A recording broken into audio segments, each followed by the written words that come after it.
Hi, my name is Sophia Falmagne. I'm a second-year medical student in the Chicago Medical School, and I'm going to be reading a poem called Automobile Space.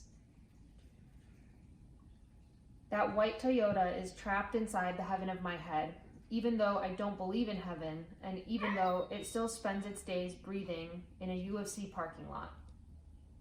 That boy who drives it still lets it stutter its way to buy groceries, still lets it encapsulate the special smell of my youth.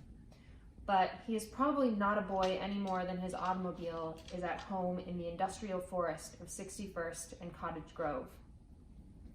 Inside it, we glide on Lakeshore Drive as the weather hints at summer and all the other cars bottleneck their way to Foster Beach. He changes lanes away from the coast. Our Chicago laughter is a ghost of the years we roamed in this white Toyota, up and down Pacific Coast Highway, next to water we now call the real ocean. I was never the one who drove.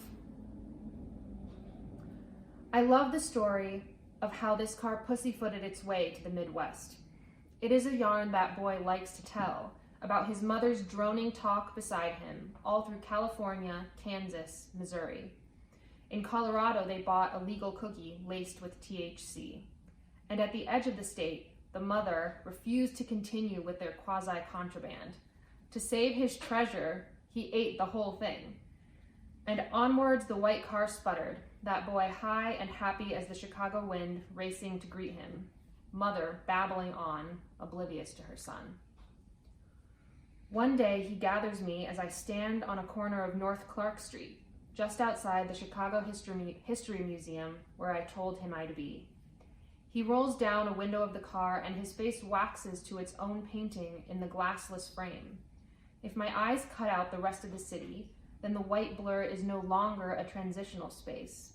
The landscape of Chicago becomes a wide, metallic moving belt, wrenching beneath my stationary white Toyota. In the passenger seat, I feel that I am sinking soundly into an ageless routine. I navigate and laugh in the familiar novelty of the fact that the person next to me listens inside our private moving room. We are a remnant of California, racing through our unknowable Chicago. For a moment, both places exist in the same space.